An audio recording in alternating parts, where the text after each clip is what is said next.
Hola, buenas noches. Bienvenidos a una nueva capacitación de CIDER Perú. En esta oportunidad, la capacitación que se brindará es Estudio de Suelos para Edificaciones a cargo del ingeniero David Palpa. Antes de iniciar con la capacitación, recordarles que para que ustedes puedan obtener sus certificados, se dejará en los comentarios al finalizar la capacitación un enlace. Ustedes podrán ingresar, completar sus datos básicos y accederán a un examen de 5 preguntas para que ustedes puedan obtener sus certificados. Este certificado será enviado a sus correos el día viernes. Bueno, ahora sí iniciamos con la capacitación. Buenas noches, David. Buenas noches, Lucero. Buenas noches a todos, a todo el público presente en esta capacitación. El tema de hoy es estudio de suelos para edificaciones. Tenemos como concepto básico sobre el estudio de suelos. ¿Cuál es el objetivo del estudio de suelos? Que va a permitir conocer las características físicas, químicas y mecánicas del suelo donde se piensa construir una vivienda. Se puede determinar diferentes tipos de suelos, pero los suelos más predominantes en el caso de Lima Metropolitana, ya que más adelante vamos a detallar, hay dos tipos que son los más conocidos, y ellos son, por ejemplo, el suelo granular. El suelo granular está compuesto por gravas, arenas. Este material puede estar también con partículas de piedras pequeñísimas, pero posibles de ver a simple vista. También se encuentran piedras más grandes, pero no en su gran mayoría. Este tipo de suelo que tiene grava, arena y piedras pequeñas es el suelo con mejores condiciones para construir una edificación y es más firme. Y de esto también vamos a comentar más adelante qué parte de Lima tiene este tipo de suelo granular. Este suelo granular son suelos muy resistentes frente a las cargas que deben soportar. Lo que queremos determinar del suelo es su capacidad portante. La capacidad portante del suelo es la capacidad que tiene para soportar todas las cargas que vienen encima. Todas las cargas ya que van por gravedad y las cargas también por movimiento sísmico, que recae en el fondo de la cimentación. Los suelos finos, ya estamos hablando de estos dos tipos de suelos que son la gran mayoría, los suelos granulares y los suelos finos. Los suelos finos, ¿de qué está compuesto? Está compuesto de arcillas, está compuesto de partículas pequeñísimas de polvo que, pese a tener una buena cohesión, sufren grandes cambios de volumen con el contacto con el agua. Es como un adobe gigante que puede llegar el agua y eso se expande, de repente puede haber cambios ya en volumen en el contacto con el agua. Por esa razón, sus resistencias dependen ¿de qué? De la humedad a la que están expuestos. Si es seco, puede ser resistente, pero si hay humedad, entonces va a haber cambios en ese tipo de suelo. Por eso no son tan mejores como para construir una vivienda. Entonces, volviendo a repetir, los suelos granulares y los suelos finos.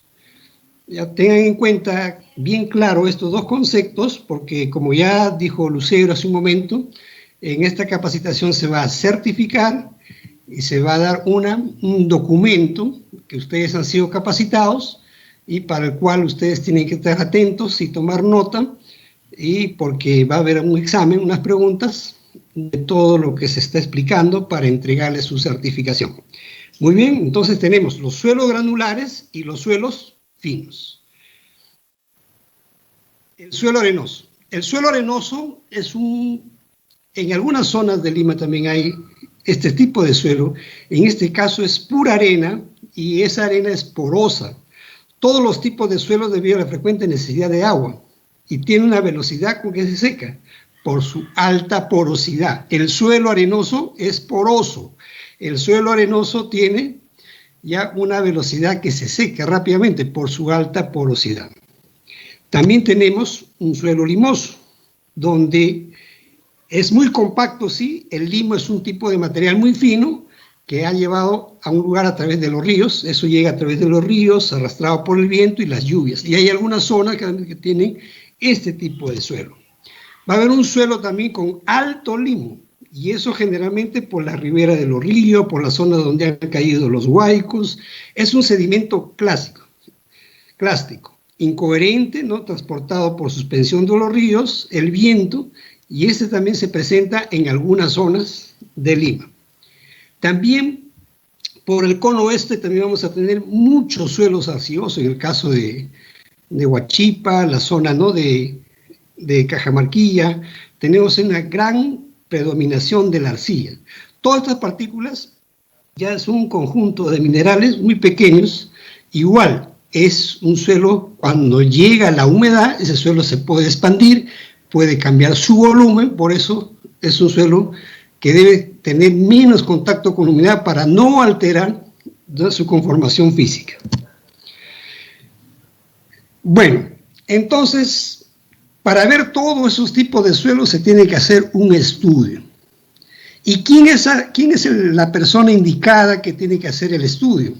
Lo tiene que hacer un ingeniero especializado en mecánica de suelos, principalmente para determinar, como ya dije hace un momento, las propiedades físicas, mecánicas del suelo, además de su composición y demás características.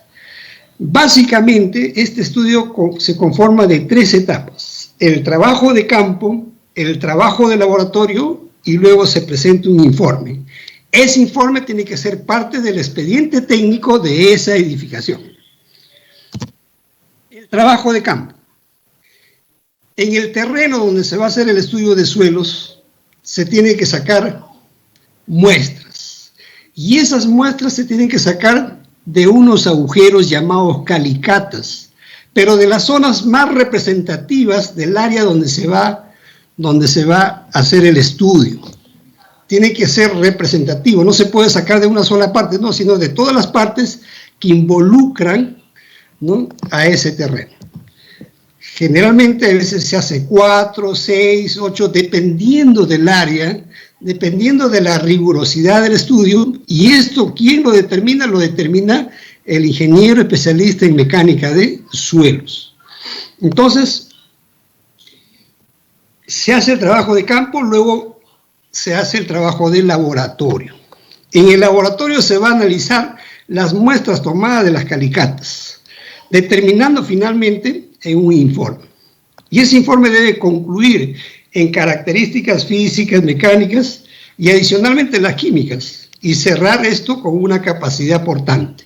¿Cuánto puede soportar ese suelo para una edificación determinada? De 1 piso, 2 pisos, 5 pisos, 3 pisos, y de eso también se va a concluir en qué tipo de cimentación puede tener ese suelo.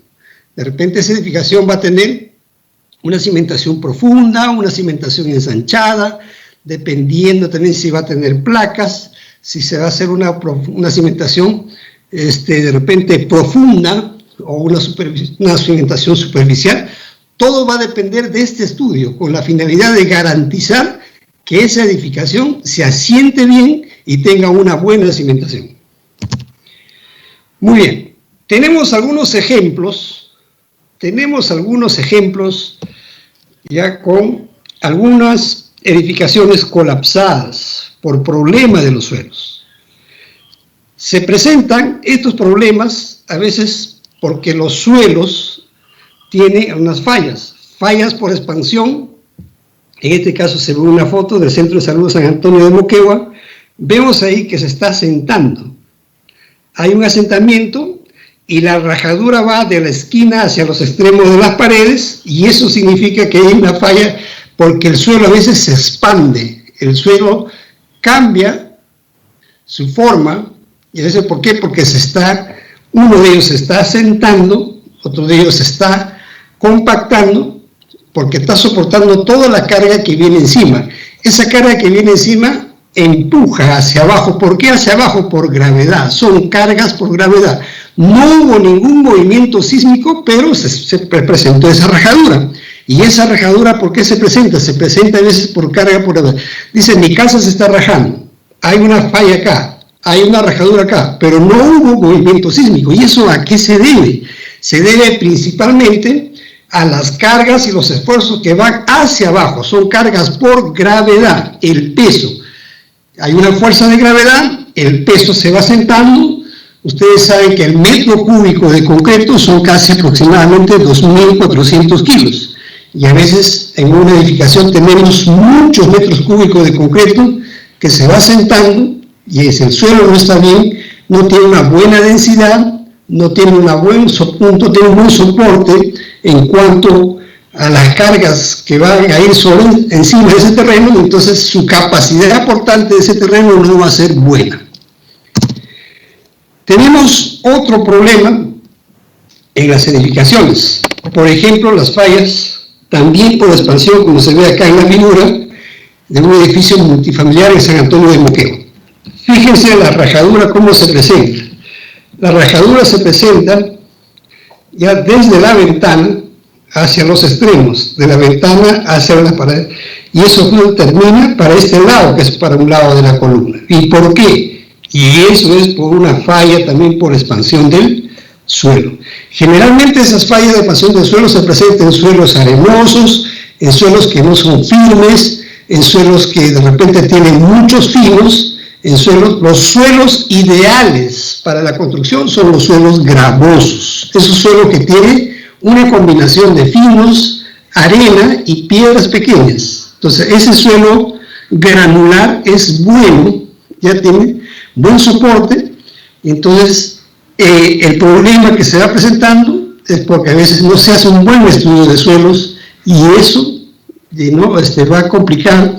Y eso va a salir que la calidad de la construcción no va a ser buena, y no hubo un terremoto, no hubo un sismo, sino por problema de los suelos puede presentarse fallas en la edificación. También tenemos las fallas por licuación del suelo, y eso sí es por un tema sísmico, no es un tema sísmico. Cuando hay un movimiento sísmico, ¿qué va a hacer? El suelo se va a girar, va a haber un movimiento de ondas P y ondas S que va a hacer que ese suelo se desestabilice. ¿Y qué va a producir? Va a producir las fallas justo en los lugares donde incide la fuerza cortante de una carga viva. ¿Dónde es el lugar donde incide la fuerza cortante de una carga viva en el caso de un sismo? En el caso de los sismos tenemos el lugar donde termina la cimentación y empieza el sobrecimiento. Es por eso que en esa parte van los estribos congestionados, y luego el otro punto es en el nudo, cuando se encuentra una viga y una columna. Ahí tenemos los estribos también congestionados. Entonces, se tiene que tomar en cuenta, hacer las edificaciones sismoresistentes. Y las edificaciones sismoresistentes no van a fallar, de repente pueden inclinarse, pero no colapsar. La idea de la estructura es que no colapse, que falle, que se incline, pero que no colapse, y garantizar las vidas de las personas que ocupan esa edificación. Muy bien. Vamos al estudio de mecánica de suelos. Cuando se hace un estudio de suelos, se va a llamar, por eso hay el ingeniero civil, el ingeniero especialista en mecánica de suelos. Entonces, este concepto, que quede claro, el estudio de mecánica de suelos. ¿Por qué? Porque es la especialidad que analiza, estudia, y ve cuáles son las características de ese suelo, y a esa especialidad se denomina mecánica de suelos. Muy bien. Lo primero, como lo dije hace un momento, lo primero que se tiene que hacer es la exploración de campo. Esa exploración de campo puede ser de manera manual o también de manera mecánica. Se puede hacer exploraciones solo con pico y lampa, se puede hacer también exploraciones con penetración con equipos mecánicos, se puede hacer también con equipos de extracción, que ya son para hacer estudios de suelos en el caso de edificaciones de gran envergadura, que se puede hacer también para puentes, para edificaciones especiales donde se requiere un estudio a gran profundidad. Entonces, para edificaciones básicas, de repente puede ser solamente con una exploración manual, hacer las calicatas de las zonas representativas y llevar las muestras al laboratorio. Ahora, en las exploraciones de campo, ¿hasta qué profundidad se va a excavar? Se va a excavar hasta una profundidad ya donde se llama el terreno de fundación. ¿Qué es el terreno de fundación? El terreno de fundación es la parte sólida, es la parte firme del terreno. Muchos maestros preguntan, yo hago mi cimentación de 80, 90, 100. Ahora, el estudio de suelo, como vuelvo a repetir, no lo va a hacer un maestro de obra. El estudio de suelo, vuelvo a repetir, va a ser el ingeniero civil con especialidad en mecánica de suelos. Y entonces, él es el que va a dar las indicaciones, hasta qué profundidad, cuántas calicatas se debe hacer, cuántas muestras se va a llevar al laboratorio, para que eso sea representativo y se haga un estudio, ¿ya? Un estudio técnico, científico y bien realizado, que va a garantizar la edificación segura de esa vivienda. Entonces, las exploraciones de campo, al excavar de manera manual, ¿hasta qué profundidad? Entonces, la teoría y todos los estudiosos de mecánica de suelo nos dicen que se debe excavar hasta pasar el terreno de fundación. Pero ustedes dirán, pero a veces si el terreno de fundación está de acá 5 metros, 10 metros, 20 metros, ya en algunos casos ya se va a tomar una muestra considerando los aspectos físicos que se presenten en esa zona con la finalidad de hacer una muestra representativa y determinar la característica de ese suelo. Luego que se hace la exploración de campo, se pasa al ensayo de laboratorio. En el ensayo de laboratorio, vamos a tener diferentes tipos de pruebas que más adelante vamos a explicar. Y en los ensayos territorios vamos a determinar las características químicas, físicas y mecánicas del suelo. Luego vamos a pasar al análisis de gabinete y tener un informe en el cual se va a ver el tipo de suelo, si es un suelo favorable para la construcción, si es un suelo bueno para la construcción, si tiene las características ideales para hacer una construcción y ver su capacidad portante. Ya hace un momento mencioné ese término, les vuelvo a explicar. La capacidad portante del suelo es la capacidad que puede soportar las cargas que vienen encima.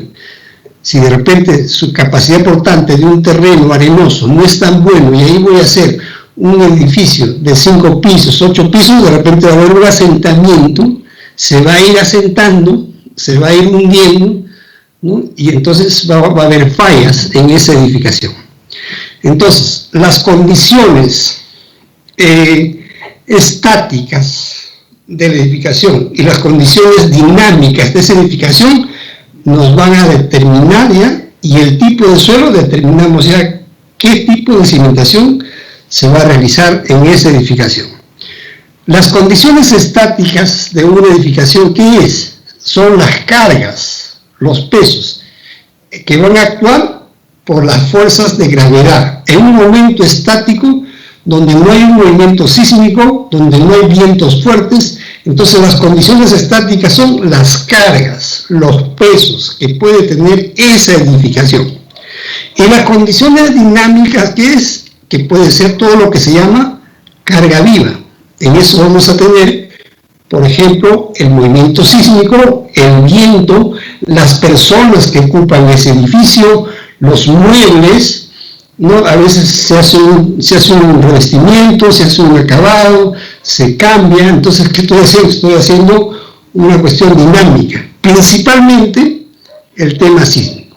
Entonces, son dos partes, el cual se tiene que contemplar en una edificación, que eso también va a influir ya en el tipo de cimentación. Condiciones estáticas y condiciones dinámicas. Las condiciones estáticas son las cargas, por eso se hace un metrado de cargas para saber cuánto de peso tiene esa edificación y cuál es la capacidad portante del suelo para soportar toda esa carga que viene encima.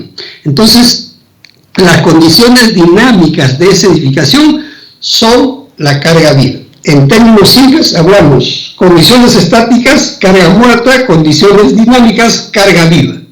Entonces, la carga muerta, ¿qué es? El concreto, los pesos que hay ahí, el acabado, todo eso, y cuánto es. Entonces, por eso se hace el metrado de cargas y luego se hace las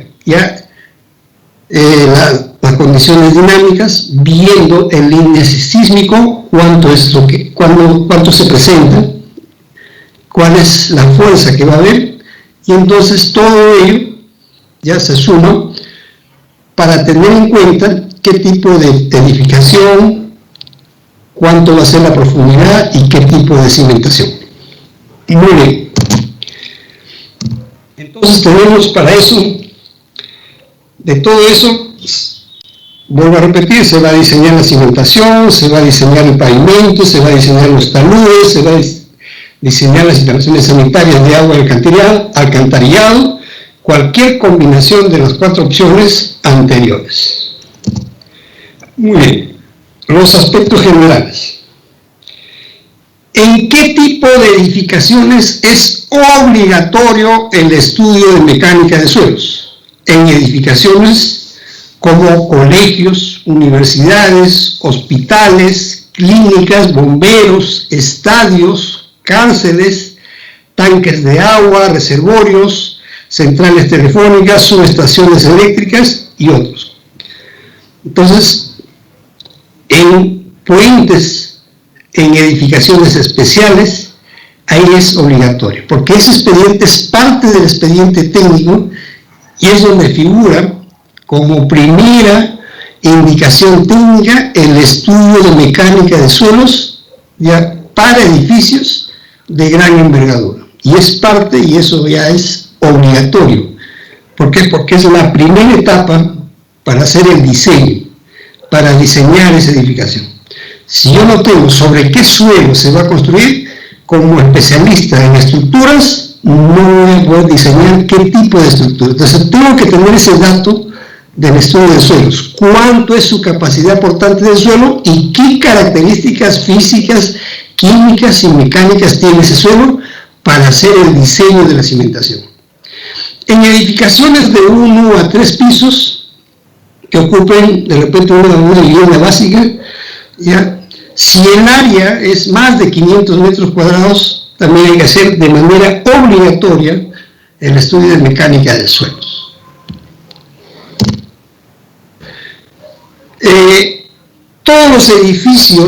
Todos los edificios de más de 4 metros de altura, de cualquier área, también es obligatorio el estudio de mecánica de suelo. ¿Eso dónde está indicado, estipulado, señalado? En el Reglamento Nacional de Construcciones. Y todos los municipios que supervisen y tienen su área técnica que van a supervisar, a vigilar, a garantizar que la ciudad tenga buenas edificaciones, entonces ellos son los que tienen que controlar y ver, y ellos son los que dan la licencia de construcción, reuniendo los requisitos de seguridad, los requisitos que tienen un buen estudio de suelos, teniendo todos los requisitos que para que sea una edificación segura y que garantice la vida de las personas que van a ocupar ese edificio. Las edificaciones industriales y fábricas o talleres similares también no tienen esa obligación de hacer el estudio de mecánica de suelos. Entonces, a veces en la gran mayoría de la autoconstrucción y construcciones básicas, a veces no se hacen los estudios de mecánica de suelos. A veces son áreas pequeñas de 90, pero sí es necesario, pero en este caso no es obligatorio, ya, si es necesario. Entonces, pero los datos que te dan cada municipio, el estudio de suelos de todo Lima ya está realizado, sino hay que ir al mapa y ver qué condiciones tiene en cada cono, en el cono norte, en el cono este, en el cono sur. Ya más adelante les voy a mostrar ese mapa de suelos para realizar las edificaciones, y ya están determinados por zonas. Entonces, también, ¿dónde hay otros casos de obligatoriedad de estudio de mecánica de suelos? En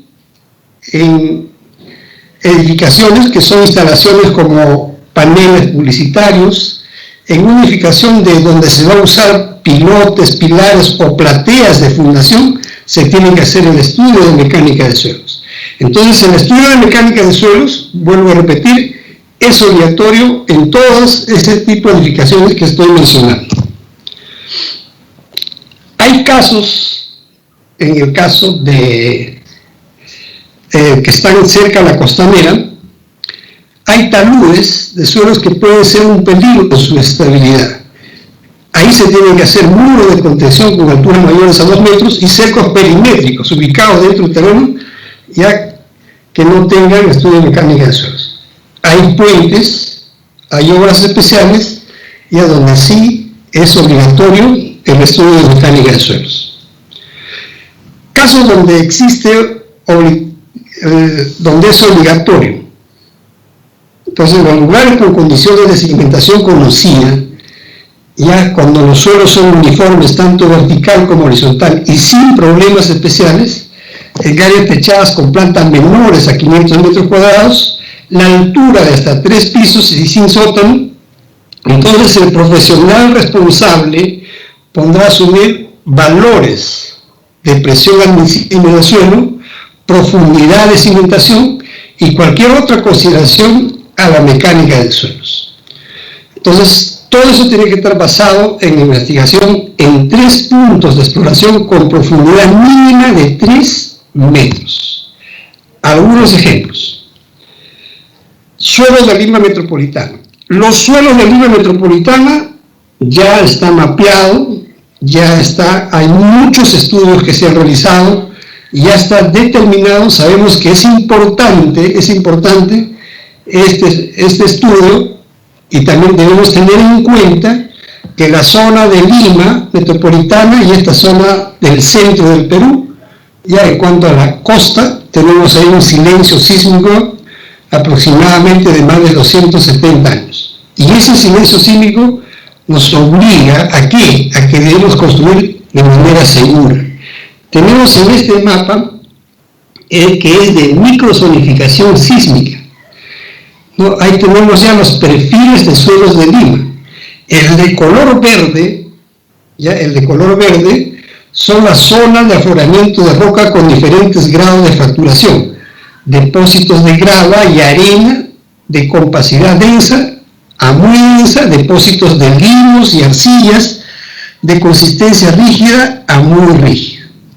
Toda esa zona de color verde ya es la zona 1. Y esa zona 1 es donde se recomienda construir. La zona 2, solo depósitos de arena de compacidad media a densa o arcillas y limos de consistencia media. Ya también ahí es donde se recomienda construir. La zona 3 son depósitos de arena de compacidad suelta media, depósitos de limos, arcillas de consistencia blanda a media. Ahí también ya esa es una zona un poco ya más comprometida, donde todavía hay que darle mucha seguridad para hacer una buena edificación. Y la zona 4 sí ya son una zona inestable, taludes inestables con fuerte pendiente, canteras informales, depósitos de suelos pantanosos, depósitos de arena eólicas que se ha formado con el viento, de compacidad suelta y potencialmente licuables. Cuando ese suelo va a actuar de una manera en un movimiento sísmico que va a comportarse así, entonces ahí falla ese suelo, la zona 4. Entonces no se recomienda construir. Ya en la zona de color rojo.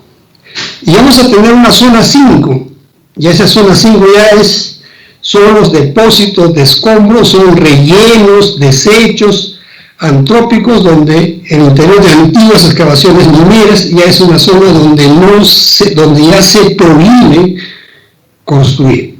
Entonces, vuelvo a repetir, los perfiles de suelo de Lima están estudiados. Tenemos la zona 1, la zona 2, la zona 3, la zona 4 y la zona 5.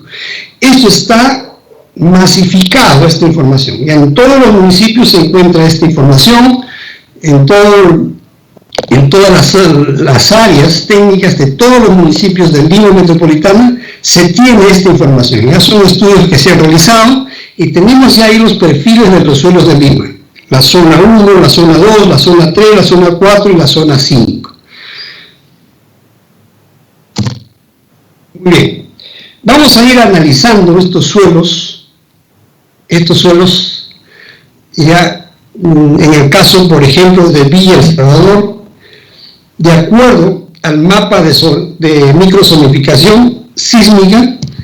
Ahí vamos a tener ya, por ejemplo, en esa zona de edificación, ya estamos viendo ya que está en una zona 4, ya esa es una parte de Villa El Salvador, y ahí tenemos en esa zona 3, conformado con su mayoría por depósitos de suelos finos y arenas de negro, todavía se puede construir, y en una zona 5, la zona crítica. En esa zona crítica tenemos ahí en rojo, en esa zona crítica no se puede, ya son rellenos sueltos de desmonte, entonces ahí la ampliación sísmica es grave. Ustedes saben que el sismo, ¿qué libera? El sismo libera energía. Al liberar energía, en el suelo que es suelto, ahí es donde va a haber más incidencia sísmica. Y en un suelo firme, en un suelo rocoso, ya ahí va a ser con menos incidencia a nivel sísmico. Ahí no va a licuar, o sea, no va a hacer un movimiento de tal manera que va a perjudicar la edificación. Por eso es una zona crítica. La zona 5 es una zona crítica donde hay depósitos sueltos, ¿ya? Y ahí el sismo se amplifica. O sea, ahí el sismo inclusive se hace más grave. Entonces se recomienda. Y entonces ahí no recomendaría construir una vivienda. Vuelvo a repetir, esta información del mapa de estudio de microzonificación está abierta, esta información, ¿no? Esta información es importante porque ya se han hecho muchos estudios y ya se ha determinado ya los diferentes suelos del Lima. Entonces ahí vemos en la zona 4, Villa El Salvador tiene zona 4, tiene zona 3, tiene poca zona 2 y zona 1 mínimamente.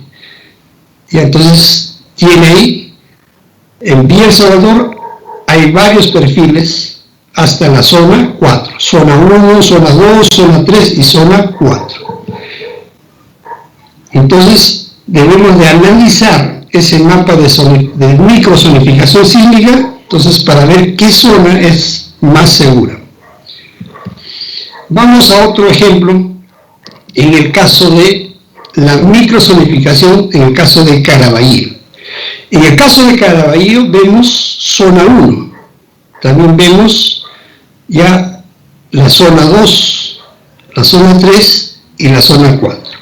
Entonces, si la edificación está ahí, entonces tenemos ahí, analizando el mapa de microzonificación sísmica, vamos a tener zona 1 y zona 2.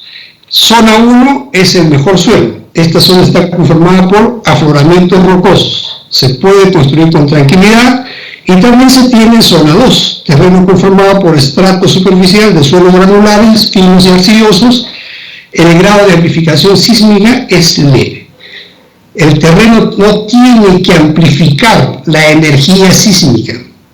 Entonces, el terreno que amplifica el movimiento sísmico, por ejemplo, es un suelo suelto, un suelo arenoso. Entonces ahí ¿recomendarías construir una vivienda? Entonces, como tenemos zona 1, sí. Como tenemos zona 2, sí. Muy bien. En el caso para ver el reporte de los suelos, entonces ahí vamos a tener especificaciones técnicas del suelo. ¿Cuál es su capacidad aportante? Por ejemplo, 3 kilogramos sobre centímetro cuadrado, una grava mal graduada. ¿Y qué tipo de concreto puede ser? Hay concreto ciclópeo de una proporción 1:10 y el suelo de cimiento de una proporción 1:8. Este es el informe que va a dar el ingeniero civil con especialidad en mecánica de suelos. ¿Y qué tipo de acero? También vamos a tener el acero ya de grado 60. En este caso tiene que ser el acero CIDE del Perú, el mejor acero del Perú. Vamos a tener la albañilería, los recubrimientos y las sobrecargas que va a tener esto. Esto ya va a ser el cálculo que hace el ingeniero civil. Las losas, cuánto es la sobrecarga, ya la escalera, en fin. El resumen de las condiciones de cimentación también. Tipo de cimentación, si va a tener zapata, cimiento corrido, el estrato de apoyo de la cimentación, de repente, ¿para qué? De repente es una grava mal graduada, y la profundidad de la cimentación, cuánto es la presión admisible, por eso esa presión admisible va a ser en base a qué, en base a las cargas que va a soportar esa edificación, al metrado de cargas que se va a hacer. Y también vamos a tener un factor de seguridad, y el asentamiento diferencial y la agresividad del suelo. ¿Cuánto es? De repente no es agresiva ninguna. Muy bien. A ver, ¿qué necesitamos para conocer realizar un estudio de mecánica de suelos? Primero, ya esto es haciendo un repaso. Información previa, técnica de inversión, el programa de investigación y el informe. Entonces, la información previa es donde se explora el terreno, se ubica el terreno, vamos a ver ya el uso del terreno, para qué se va a usar, y vamos a ver si hay obras existentes, vamos a ver si hay una zona arqueológica, si hay una situación de acequias y drenajes. No solamente es ir, en el caso de exploración, es ir al terreno y sacar las muestras, no vamos a ver si hay cerca al río, si hay acequias, si hay drenajes, si hay otras características de obras colindantes. De repente hay obras colindantes que pueden afectar a ese tipo de suelo, ¿ya? Entonces, y también tenemos que tener el permiso para el ingreso del terreno. Entonces, la obra a cimentar, entonces ahí vamos a tener qué características generales de uso va a ser la edificación. 2 pisos, 3 pisos, se va a hacer un depósito, un negocio, un restaurante, en fin. En caso de edificaciones especiales, ¿no? Sus condiciones de servicios, las tolerancias estructurales, de repente va a ser un taller donde se va a instalar un torno y que va a emitir siempre vibraciones, entonces se tiene que hacer una estructura especial. También si va a ser un plano, ¿no? En el caso que requiera cortes y rellenos, de repente se va a hacer un corte y se va a rellenar. También eso hay que contemplar. Entonces, la importancia también de la estructura desde el punto de vista de la exploración. Entonces, datos generales, edificaciones colindantes y otras informaciones para que el ingeniero responsable pueda hacer el informe que quiere incluir. Entonces, todo eso corresponde a la exploración, a la información previa. Ya cuando se llega al laboratorio, ya ahora cómo vamos a hacer ya el trabajo de campo. En el trabajo de campo vamos a hacer, de repente, primero vamos a hacer un ensayo que va a soportar la capacidad portante, vamos a hacer de repente la clasificación del suelo de acuerdo al sistema unificado de clasificación de suelos, y vamos a ver también el peso unitario o densidad de core en el cono de arena. La aplicación también de técnica de exploración, de repente vamos a hacer pozos, calicatas, trincheras. Este procedimiento, ojo, está prohibido en suelos arenosos, con porcentaje de finos o menores al 5%, porque si alguien excava, está a 1 metro, y es un suelo arenoso, hay desprendimiento del terreno, de repente puede pasar un accidente. En este caso está prohibido en suelos arenosos, con porcentaje de finos menores iguales al 5%. Las perforaciones manuales hasta 10 metros, pero en condiciones seguras. y también puede hacerse con perforaciones mecánicas, en ese caso sin grip. ¿Qué estudios, qué técnica de exploración de campo tenemos? Por ejemplo, en los ensayos de laboratorios regulados por la norma técnica peruana NTP, contenido de humedad, análisis granulométrico, el límite líquido, el límite plástico, el peso específico relativo de los sólidos, la clasificación unificada, la densidad relativa, el peso volumétrico, el suelo cohesivo, el límite de contracción, el ensayo Proctor modificado, y para ver las sales, en el caso del análisis químico, sales solubles, y va a ser, de repente tiene sulfatos, es un suelo de chacra, de repente hay muchos sulfatos. ¿Por qué? Porque eso va a tener problemas en el caso de la cimentación, de tener contacto con el concreto. La consolidación unidimensional, la compresión triaxial, la expansión o el asentamiento, el corte directo y los contenidos de cloros y sulfatos. Entonces vamos a tener también un programa de campo de ensayo de laboratorio, condiciones de frontera, el número de puntos de exploración, la profundidad, distribución de los puntos de la superficie del terreno, el número de tipo de muestras a extraer y los ensayos a realizar en el campo y en el laboratorio. Entonces hay que ver cómo son las condiciones de frontera, si está cerca de una falla geológica, si está cerca de una ruina ecológica, rellenos y otros. Hay que verificar si al menos de 100 metros existen edificaciones con grietas. O sea, hay que tener referencias, en este caso el ejemplo que se ha mostrado en Moquegua, el tipo de edificación a cimentar, el número de plantas, la cimentación que debe ser superficial, la cimentación prevista para el edificio. Entonces vamos a tener tipos de edificación, el tipo 1, el tipo 2, números de puntos. De acuerdo al tipo 1 vamos a tener el número de exploración, de acuerdo al tipo 2 también, al tipo 3 y al tipo 4. Entonces la habilitación urbana para viviendas unifamiliares de hasta 3 pisos, 3 por cada hectárea del terreno por habilitar. Entonces, la cimentación superficial, edificación sin sótano, la profundidad mínima para exploración,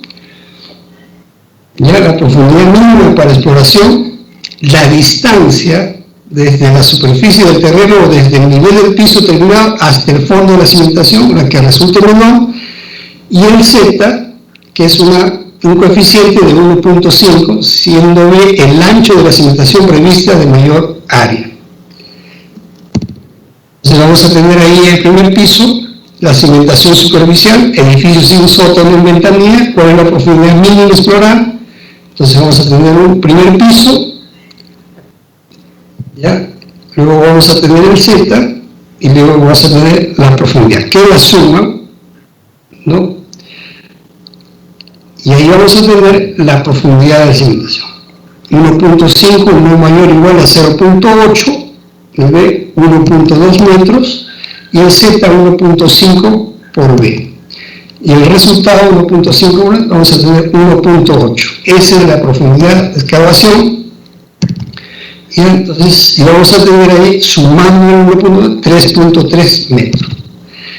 Entonces, la profundidad mínima, P, alcanzar en cada punto de exploración de cimentación superficial, ¿ya? Entonces, esta edificación con sótano, la profundidad mínima, una distancia desde la superficie del terreno o desde el nivel del piso terminado hasta el fondo de la cimentación, la que resulte menor. Entonces el SH es la distancia vertical del nivel del piso terminado del sótano más profundo y la superficie del terreno natural. Entonces el Z, que es una constante de 1.5, siendo B el ancho de la cimentación prevista de mayor área. Los puntos de calicatas, ya mínimo 3, en este caso por unificación menor, entonces se distribuyen adecuadamente la dimensión del terreno, así como la ubicación de estructuras previstas, cuando éstas estén definidas. Entonces vamos a tener en el programa de exploración de campo y ensayo laboratorio, vamos a tener la calicata de 1 metro, la calicata de 2, de 3, de 4, esa es la exploración en campo, y los ensayos recomendados en laboratorios, en el caso van a ser de los ensayos físicos, químicos y mecánicos, los más importantes y los que sí deben ser obligatorios, la clasificación del SUV, el peso unitario, en el caso de ensayos físicos, en el caso de ensayos químicos, el contenido de sulfatos, el contenido de cloruros. En los ensayos mecánicos tenemos la comprensión triaxial, el corte directo. Vuelvo a repetir, los ensayos recomendados en laboratorio. En cuanto a los ensayos físicos, clasificación SUV y peso unitario. En el caso del ensayo químico, contenido de sulfato y contenido de cloruro. En el caso del ensayo mecánico, comprensión triaxial y corte directo. Entonces, este es un precio aproximado porque muchos laboratorios tienen diferentes tarifas y a los costos dependen del laboratorio. Entonces, eso se va a presentar en una memoria descriptiva, los planos de ubicación de obras y distribución de puntos de exploración, el perfil del suelo y los resultados en campo y de laboratorio. Entonces, de eso se hace en la memoria tiene que estar el resumen de las condiciones de cimentación, tipo de cimentación, estrato, parámetros, agresividad del suelo, recomendaciones adicionales. Entonces tenemos, repasando, información previa, exploración de campo, ensayo de laboratorio, perfil del suelo, nivel del mapa freático, de la napa freática, análisis de cimentación y el efecto sísmico. Entonces vamos a tener acá en este informe una técnica de exploración, en este caso son símbolos donde figuran en ese plano para hacer dónde va a ser la calicata, la perforación, la trinchera y la auscultación. El perfil también está ya con su símbolo, si es arenograva, si es grava mal graduada, también esto ya está normado, si son los suelos gravosos, si son los suelos arenosos, tenemos ahí en los suelos granulares su respectivo símbolo y gráfico de acuerdo al SUV. Entonces se hace los diferentes perfiles estratigráficos por punto explorado. Tenemos ahí, por ejemplo, una calicata, tenemos la calicata 1, ya donde se ha sacado el material de relleno y el estrato natural. Muy bien, vamos terminando ya y espero que esta capacitación ya de estudio de suelos a todos ustedes les sirva y esperando ya las preguntas y consultas respectivas que pueden ir escribiendo ya a donde se les va a indicar. Muy bien, muchas gracias. Lucero. Sí, muchas gracias David por tu presentación, ha estado muy buena. Creo que ya el público puede tener una idea más amplia de lo que es un estudio de suelos. Quería comentarles también que nosotros tenemos una landing en la cual ustedes pueden encontrar información de su interés y de hecho también colocamos las presentaciones. Hay muchas personas que nos piden en la presentación de la capacitación que les enviemos las diapositivas. Les cuento que en esta web ustedes van a poder encontrar todas las presentaciones de las capacitaciones que venimos realizando desde el año pasado. La web es www.construyeconacero-ciderperú.p. Lo pueden ver en pantalla. Ingresan a esta web y hacen clic en la sección Aprende. Se les va a dirigir a una nueva página que es para que ustedes puedan elegir el perfil al cual ustedes pertenecen, ya sean dueños de obra o expertos en acero. Les van a pedir un registro bastante sencillo para que puedan completar sus datos y finalmente ustedes ya van a poder acceder a todo el contenido de las capacitaciones. Pasamos a la siguiente diapositiva, por favor, David. Les comento que en este momento ya se está dejando el comentario con el link para que puedan obtener sus certificados.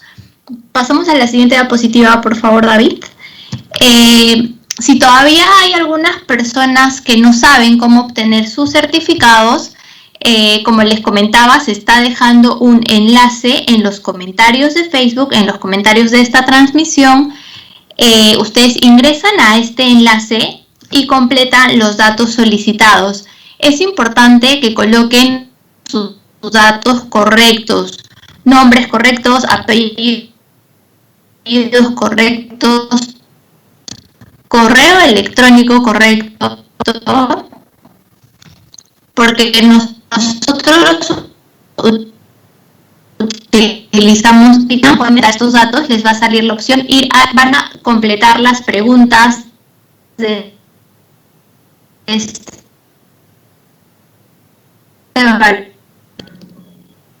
y le dan clic a hacer por lo menos 3 preguntas correctas. Son 5 preguntas. Responden 3 correctas y obtienen sus certificados. Los certificados se van a enviar el día viernes a sus correos electrónicos. La positiva.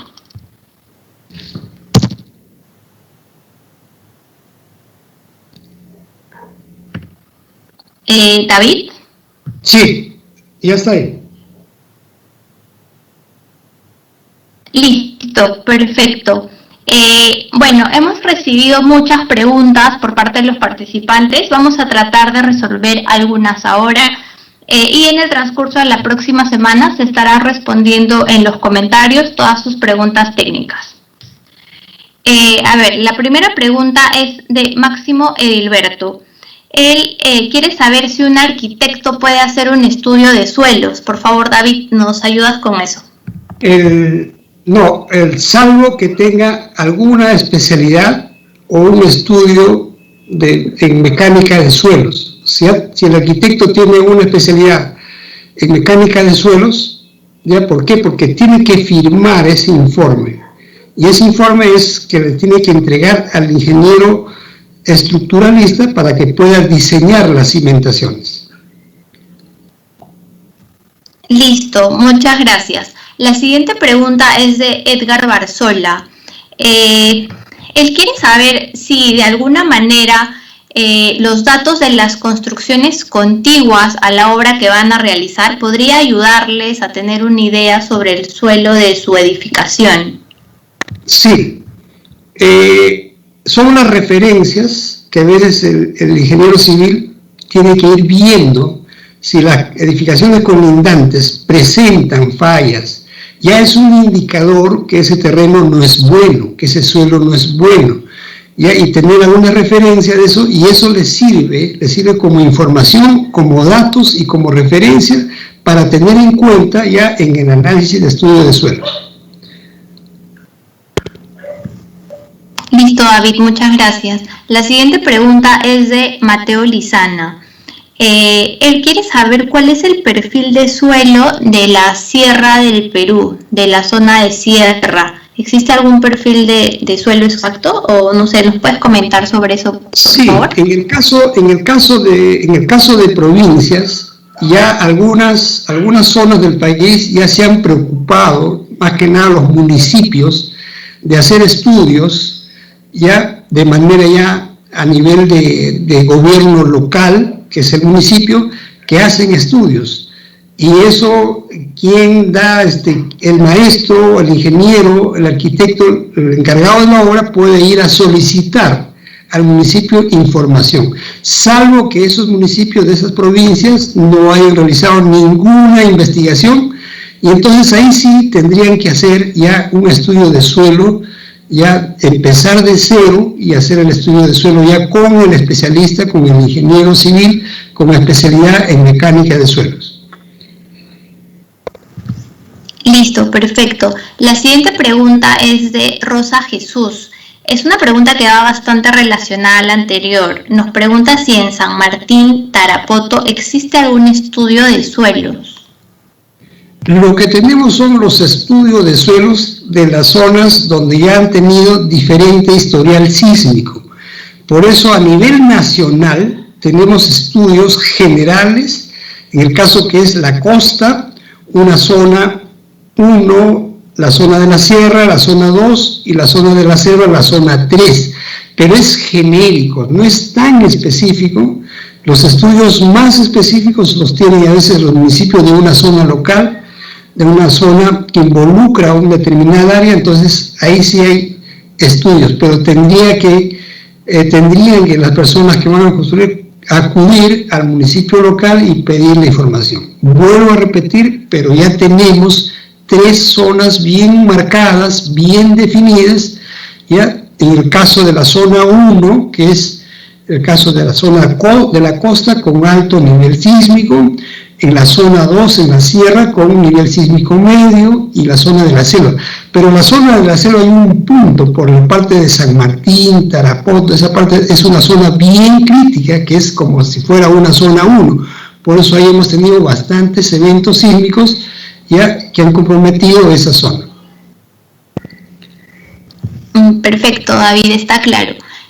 La siguiente pregunta es de Anthony Morán. Él quiere saber si los suelos que fueron utilizados por agricultores se pueden utilizar, se puede construir en ese tipo de suelos. Sí se puede construir haciendo un reemplazo de suelo. Cuando es una zona de chacra que ha tenido muchos años la agricultura, ese suelo está lleno de sulfatos, porque ha habido mucho abono, donde ha habido mucho abono químico, donde eso afecta al concreto. Entonces puede crear, puede haber fallas ahí, pero es bueno, si se han construido. Por ejemplo, tenemos la zona desde Lima, pasando por Huaycán, esa zona de Vital, toda esa zona era de chacra, y toda esa zona ya está urbanizada. Entonces han hecho un reemplazo de suelos, ¿ya? Y entonces en algunos casos han hecho edificaciones haciendo un aislamiento del concreto hacia el suelo, ¿no? Creando capas y haciendo con elementos químicos para aislar la cimentación del terreno natural. Pero es un poco costoso, ya lo ideal sería hacer un reemplazo de suelo, pero sí, ya hay muchas construcciones que en zonas que han sido de agricultura por muchos años ya están construidas, pero se tiene que tomar en cuenta ya todas estas recomendaciones. Listo, a ver, vamos con algunas preguntas más. Mike Balbi nos pregunta, ¿qué se tiene que hacer cuando se tiene un terreno de relleno sanitario? Ya, en ese terreno de relleno sanitario está prohibido construir. Está prohibido construir, porque ese es un terreno malísimo. Es un suelo donde no va a resistir ninguna capacidad, no tiene una buena capacidad portante. Ese suelo ya se tiene que reemplazar totalmente, quitar todo ese material y hacer de repente un corte y hacer un relleno, pero un relleno ya elevando la densidad, compactando, haciendo una compactación desde el terreno de fundación, o sea, quitando todo eso, pero es muy costoso, pero sí en algunos casos lo han hecho, pero haciendo todo en su totalidad el reemplazo de ese relleno y compactando desde el terreno de fundación ya ese suelo. Listo, David. Vamos con las dos últimas preguntas. Pablo Efraín nos pregunta, ¿qué hacer donde existe agua? Por favor, repíteme la pregunta. Sí, claro que sí. Pablo Efraín nos pregunta, ¿qué hacer donde existe agua? En terrenos donde existe agua. En ese terreno donde hay mucha humedad o se excava y hay agua, ahí se tiene que hacer un drenaje. ¿En qué existe el drenaje? Que hacer una excavación con una pendiente y una caída y hacer el drenaje del agua de ese terreno, ya que va a durar de 1 a 2 meses. ¿Para qué? Para secar ese terreno. Esa es una alternativa. Y la otra alternativa es encontrar, ¿no?, el origen, el ojo de agua que siempre alimenta ese lugar y desviarlo, porque eso no va a terminar. Entonces, de esa manera se puede hacer las edificaciones, pero no es de inmediato. Y en algunos casos hay que hacer un reemplazo de suelo y hacer la construcción. Vuelvo a repetir, se tiene que drenar, secar, hacer excavaciones con pendiente para que el agua pueda salir de ahí y secar ese terreno, o encontrar el ojo de agua que alimenta, que humedece ese terreno y aislarlo.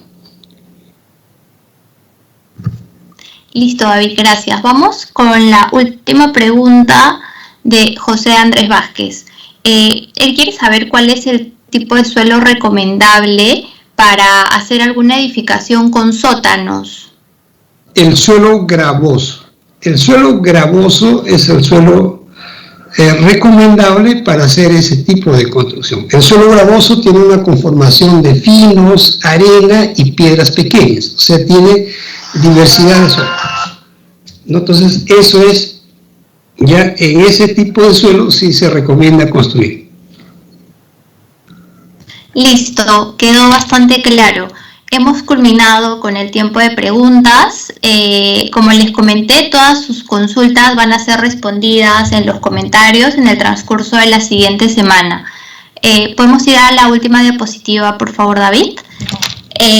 Bueno, ya hemos culminado con la capacitación. Agradecerles nuevamente por su asistencia, por acompañarnos cada miércoles a las 7 de la noche en las capacitaciones que CIDER Perú prepara para ustedes.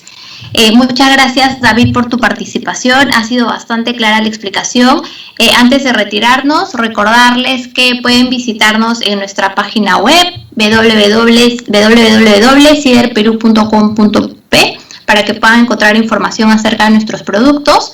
En nuestra landing, que es construyeconacero.ciderperu.p, que ya se los había comentado anteriormente, donde pueden encontrar todas las presentaciones de las capacitaciones que hemos realizado a la fecha. Y además seguirnos en nuestras redes sociales para que puedan enterarse de las capacitaciones, de otros eventos en los que participamos, y también vamos mostrando contenido técnico, algunos tips de construcción de la línea de industria también. Muchas gracias a todos por participar. Muchas gracias, David, por tu participación. Gracias. Gracias a todos.